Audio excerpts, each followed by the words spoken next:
دەشێت ژانری شعر بە دێرینترین ژانرە ئەدەبیەکان دابنرێت چونکە لەوەتای زمان هەیە وەک دەگوترێت شعریش هەیە. زمانی شعر و زمانێکی زۆر جودایە لەو زمانی بەکاردەهێنرێت بۆ چیرۆک و ڕۆمان و تەنانەت پەخشانیش. دەقە ئەدەبیەکان هەوڵێکن تا بەڕاستیمان ئاشنا بکەن، بەڵام دەشگوترێت گەیشتنیش بەو ڕاستیە پێویستی بەوەیە بە ڕێگای گوماندا بڕۆیت و تەواو ئاشنای گومان بیت. ژاوێن شاڵی وەک شاعیرێک لە هۆشیاری و ئاگاهی خۆیەوە پرسیار لەسەر گومانەکان دەخاتە ڕوو بە ئامانجی دۆزینەوەی ڕاستیەکان، بەڵام نازانم ئایا وەڵامی پرسیارەکان جارێکی تر گومان لەسەر ئەگەر و نەگەری دۆزینەوە و نەدۆزینەوە دێتە ئاراوە یان نا. جا هەر بۆیە بە باشم زانی ئەو پرسیارە لە خۆی بکەم. ژاوێن خانم سوپاس بۆ بەشداری لە زایاڵی داهێناندا. ئەگەر لە ڕێی پرسیار و گومانەکانتەوە گەیشتیتە دۆزینەوەی ڕاستی، ئایا گومانەکانت دەڕوێنەوە یان گومانی ترت بۆ دروست دەبن؟ سلااو هێرۆخان، سلااو لە تەواوی بینەرانی دەنی ئەمریکا و زایاڵی داهێنان، سلااو لە ئەدیبان و ئەدیب دۆستان. شعر بەڕاستی گومانە لای من یاخود لە کامێرایی لە دووربینی کەسێکی شاعیرەوە حقیقەت بوونی نییە. هەمیشە ئێمە بە شوێن شتێکین بمانگەیەنتە حقیقەت لە هەستانی بەیانیەوە، لە پیاسەکردنێکی بەیانیانەوە، لە چاولێکردنی لە گوێگرتن لە جلیوەی چۆلەکەیەکەوە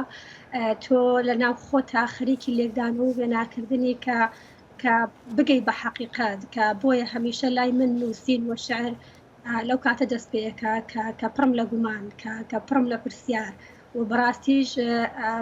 ئەتوانم بڵێم ئەم گەڕانە هەتا ئەم گەڕانە هەبێ، هەتا ئەم هێزی هەتاوەکو ئەو لەگەڵەوە ژیانەیە بەردەوام بین، ئەو گومانە و ئەو گەڕانە وجودی ئەبێت و هەمیشە ئەوداڵی ئەوە بین کە بۆ حقیقەتە بگەیت.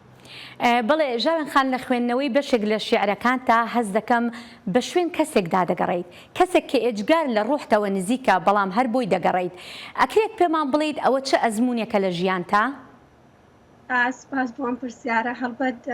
پرسیارە بۆ من زۆریەتە ئاراوە، هەر کەسکەوە شعری منە خوێنێتەوە پێم وابێ ئەگەر بە شێوەیەکی گشتی وەڵامی ئەم پرسیارە بەمەوە هەروەکو لە سەرتا ئاماژەم کرد شعر بەڕاستی سەرزەمینی گەڕانە بە شوێن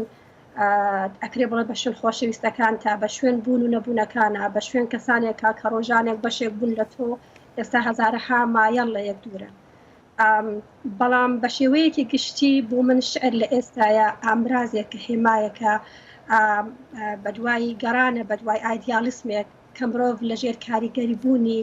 مۆدێرنەیە و مۆدێرنە و کاپیتالیزما بەدوایە ئەگەڕێت. زیاتر گەڕانە ئێستا بۆ من گەڕان لەو کەسە زیاتر بۆ من گەڕانە بەدوای کەسێکی ئایدیاڵە، بەدوای ئایدیال تایپێکە کە ئەمەش بە مروری زەمان و بە پێی تێبەڕبوونی کات و شوێن ئەگۆڕێت. بۆ نمونە ئەگەر بگەڕێنەوە بۆ سەردەمی مەولەوی، ئەمبەرخان لە سەردەمی مەولەویە یاخود لە یادگە و لە وێناکردنی شعرەکانی مەولەویە هەڵگری تایبەتمەندی ئایدیال تایپی سەردەمی مەولەویە. بەڵام ئەگەر ئێمە چاو لە دنیای ئەدەبی مۆدێرن پێی ئێستا بکەین ئەمبەر خاتونێک یا ئەمبەر خاتونەکان تەواو گۆڕانیان بەزرا هاتووە. بەڵام ئەگەر بە شێوەیەکی شەخصی وەڵامی ئەو پرسیارە بەمەوە لای من گەڕانە بەدوای کەسانێکە بەڕاستی کەسانێک کە هەندێکیان بڵێم لەوانەیە لە ژیانان نەبن، بەڵام من وەکو سەرکێشیەک لەگەڵ خودی خۆم لەگەڵ ئەو شاعری لە ناومایە هەتا ئەو ڕۆژێکی پێم وابێ بنووسم بە شوێنیان ئاگەڕم.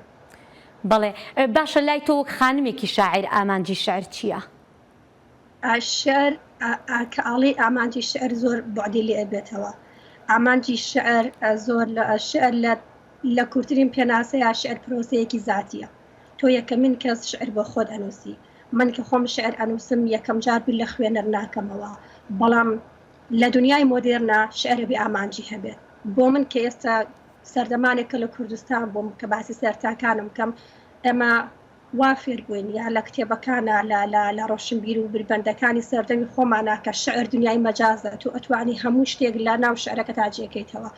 بەڵام بۆ من ئێستا کە کریێتیڤایەتی نەخوێنم لە سەردەمی ئێستاە هەر وشەیەک ئەینووسی کە ئەبێ ئامانجێکی هەبێ. بۆ لای من بەڕاستی بۆ خودی من بۆ ژاوێن ئێستا من ساڵانێک لەوە پێش دەستم بە پرۆژەیەکی کرد بۆ کارم لەسەر ئەدەبیاتی جەمکە کرد. خۆشبەختانە تازەگی دەستم پێ کردوتەوە بۆ من کە دەست بۆ ئەدەبیاتی جەنگە بەم ئەدەبیاتێکی زۆر قوڵە ئەزانم کە شاعیران و نووسەرانێکی زۆر گرنگ لە دنیادا کاریان لەسەر کردووە تاگات من و دوای منیش بۆیە ئامانجی من ئەوەیە کە تۆ مرۆڤ بوونی خۆت لە شعرا بەرجەستە بکەیت. بەڵێ باشە بەڵێ باشە ژاوێن خانم ئایا دەکرێت بگوترێت وێنە شعرەکان دەبنە پێناسەی هەست و نەست بۆ شاعیر؟ بە جۆرە لە جۆرەکان بەڵێ ئەگەر ئێمە لە دیوار چووکە شعر بەشێکی عاتفە بەشەکەی تری عەقلی ناوەکیە بە جۆرە لە جۆرەکان بە تایبەت بۆ من کە بەشێک لە شعرەکانم زیاتر ئەچتەخانەی شعری لیریکەوە هەست و نەست دەربڕە لە شاعر لە ساتە لەو ساتە وەختی و شعرێتیان نووسیوە بۆ نمونە من کاتێکە شعرێکم نووسی بێ کە لە ترۆبکی عەشقا ببێتم شعرەکانم ڕنگدانەوەی ئەو سەردەمەیەوە بۆ خوێنەرێک خوێنێتەوە بەڵام ئەگەر لە دیوێکی ترە و تەماشایکەی هەر لەو شعرەیە کە لەوانەیە کەسێک بە پارچەیەک لە عەتف و سۆز بیبینەیە زۆر ئامانجی تریتیا هەبێت لەبەرەوەی شعر گەورەی شعر ژانری شعر لەوەیە کە تۆ ئەتوانی زۆر هەموو نەوتراوەکان بڵێ کە ئەتوانی زیاد لە ئامانجێکت هەبێت. باشە ئەی ژنبوون ئایا ژنبوون دەبێتە مای ئەوەی ڕەهەندی زیاتر بە شعر ببەخشێت؟ ژنبوون شتێکی زۆر جوان دوروژان دەستخۆشی ڕوخان چونکە بەڕاستی ژنبوون بەژیان لەوەی کە دنیایەکی زۆر جیاوازە دنیایەکی زۆر تایبەتە و بۆ هەموو ئەمە لێرەوە بڵم ئەوانەی کە بڕوایان بەوە نیە شتێک بە ناوی ئەدەبیاتی ژنان و پیاوان هەبێت بەڵێ هەیە لەبەر ئەوەی تۆ وەکو ژنێک من وەکو ژنێک کە بەر دنیا ئەکەوم بەر کۆمەلگا ئەکەوم زۆر جیاوازتر لە هەر لە قوتابخانەی سەرەتاییەوە لە شوێنی کارەکەتەوە لە ناو خێزانەکەتەوە بە شێوەیەکی جیاواز مامەڵە لەگەڵ تۆی ژنەکرێ کۆمەڵێک چەسانەوە هەیە کۆمەڵێک بەرەنگاربوونەوە هەیە بۆ منی خانم ئەبێ بجەنگم بەوەی کەوە لە کارەکەما بۆ نمونە بە پۆستێ بگەم و تەماشاکە لە دنیای ئێستەیە لە ڕۆژهەڵاتی ناوینە بەداخەوە تۆزە لەوانەیە لە باسەکە دەرچین بەڵام یەمەوە ناو باسەکە کە ئافرەتێک شعرێکی جوانە نووسیان بە پۆستێکی سیاسییان بە پۆستێکی دیار ئەگا هەمیشە پێیان وایە ئەمە لە ڕێی پیاوێکەوە بۆ شتەگەشتووە ئەمە تێڕوانینێکی زۆر تاریک و بەداخەوە زۆر داخراوی ئەتوانم بڵێم لە سەدا 60 تا ئێستا سەردەمی ئێمەیە بۆیە شعری من جیاوازتر ئەبێ دەوڵەمەندتر ئەبێ و گۆڕانی زیاتر تیا ئەبێ و جەنگی زیاتر تیا ئەبێ لە هەمووشی جوانتر ئاشتەوایی و سۆز و خۆشەویستی زیاتری تیا ئەبێ چکە هەمیشە ئەو کەسانەی کە زۆر بەرەنگاریەکرێن کە زۆر ئەچەوسێنرێنەوە کە بە هەوڵدانێکی زۆر ئەگەم هەمیشە ئەو کەسانە کەسە مرۆڤە جوانەکانن مرۆڤ بە پەراوێزخراوەکانن مرۆڤانێکن کە بۆ بەسیترین مافی خۆیان جەنگیون هیلاک بوون.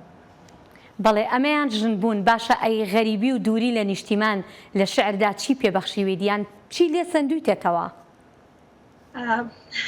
بەڕاستی غەریبی زۆر شتە سەرێتەوە بۆ من کە لە تەمەنێکی گەورە هاتوومەتە دەرەوە سپاسگوزاری هەموو جوانیەکانم کە پێی بەخشیوەم بەڵام لەگەڵ ئەوەیە بەڕاستی لێسەرنەکانی زۆر بوو هەر لەوەی ئەگەر من بێمە ناو دنیا ئەدەبیێتەوە من کەسێکی زۆر چالاک بوو و بەڕاستی کەم ڕۆژ هەبوو ئیڤنتێک نەبێت چالاکیەک نەبێت کەم ڕۆژ هەبوو نەنووسم کەم هەفتە هەبوو ئەمە چالاکیمان نەبێت شعرێک ئێستا لە ناو دنیایەکی تەواو پەراوێزین لە ناو حتا لە ناو کوردستانی کۆم گروپ دروست بووە خەڵکانێک کە بەڕاستی بە شاعیرانێکی وەک ئێمە ئەسەن فەرامۆش کراوین ئەوەشکەوە لە سەردەمێکین کە بەڕاستی ئێمە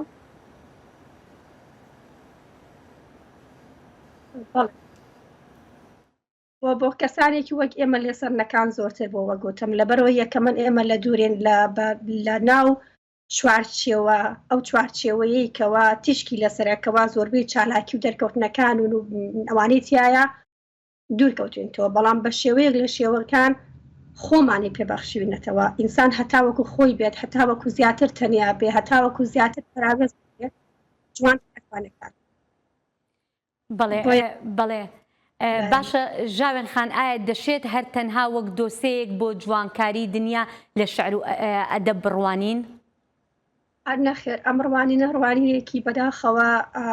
ڕوانینی بەشێک لەو کەسانەیە کە ئەهلی زانستن ئەوانە خەڵکانێک ئێمە هەن کەسانێکن لە کۆمەلگایە کەسانی زۆر دیاریشن کەسانێکی ئەتوانی بڵێن زیرەک و بەرچاون پێیان وایە شعر تەنها مکیاشکردنێکی دنیاە نەخێر شعر زۆر لەوە گەورەترەکەوە ئارایشکردنی دنیا کە بێ ئارایشکردنی ڕیالیزم بێت شعر ئەتوانێت کاری زۆر گەورە بکە هەر بۆیە مەسەلەن ڕۆمانوسی گەورەی کورد بەختیار عەلیەڵێ من بەگومانەوە دەست بە ڕۆمانێک ناکەم بەڵام کە شعرێگە نووسم زۆر بیرەکەمەوە زۆرە خوێنمەوە لەبەرەوەی شعر گەورەتر لە هەموو ژانرەکانی ترچکە تۆ بەڕاستی لە شعرە فەزاکەت زۆر کەمترە مەوداکەت زۆر کەمترەوە ئەتوانی زۆر ئامانج لە ڕێی شعرەکانتەوە بگەێنی بەڵێ باشە کامیان گرنگترە ڕەوتی شعر لەگەڵ کۆمەلگادا یان دوانەی شعر و مرۆڤایەتی گرنگترن پێکەوە لە ڕاستیە هەردووکیان لەبەر ئەوەی تۆ ناتوانی ئەگەر لایەنی مرۆڤ بوون لە شعر بکەیتەوە شعر شتێکی لێ نامێنێتەوە چۆ بەڵام شاعری زۆر نووسری زۆر داهێنەریشمان هەیە لە مێژووە بەداخەوە لەم لەحزەیە ناوەکەیم بیر ناکەوێتەوە کە توانیوێتی مرۆڤێک بکوژێت و بەڵام لە ڕووی ئەدەبیاتەوە داهێنەر بووە بەڵێ دوانەی ئەدەبیات و مرۆڤایەتی بەڵێ باشە ژاوێن خانم دەمەوێتەوە بزانم ڕەخنە چەندێک یارمەتی دەری تۆ بووە بۆ هەنگاوی ئەزمونونەکانت وەکو شاعیرێک ڕەخنە هەمیشە دروستکەرە من تەنانەت ئەو ڕەخنانەش کە ناویان لێ ناون ڕەخنەی ڕوخێنەر من پێم خۆشە چونکە هەتا وەکو ڕەخنە هەبێت تەنانەت ئەو کەسەی کە دەست بۆ کتێبەکەی منە بە بڕیاری داوەکە خراپ لەسەر شعرەکانی ژاوێن بنووسێ من زۆر خۆشحاڵترم لەوەی کە فرامۆش بکرێت چونکە هەتا وەکو ڕەخنە هەبێ بەردەوام بوون هەیە هەتا وەکو تۆ ڕەخنەم لێ بگریت من زیاتر هەوڵەیەم خۆم پێشخەم شعرەکانم پێشخەم زیاتر هەوڵەیەم بەردەوام بم بەڵام بەداخەو لەم ساڵانەی دواییە ئێمە هەر بەگشتی لە دنیای ئەدەبیاتی کوردی یا ڕەخنەگرمان کەمە کۆمەڵێک ڕەخنەگری زۆر جوان و دیارمان هەن بەشی خۆیان زۆر هەوڵی جوانیان هەبووە زۆر کاریان کردووە زۆر بەرهەمیان هەیە بەڵام لە ئێستاە ڕەخ شتێکمان نەماوە بە ناوی ڕەخنەی کوردی بەداخەوە لە ناو ئەدەبیاتی کوردی ئێستاە بە نەزەری من شتێک هەیە بە ناوی گروپێن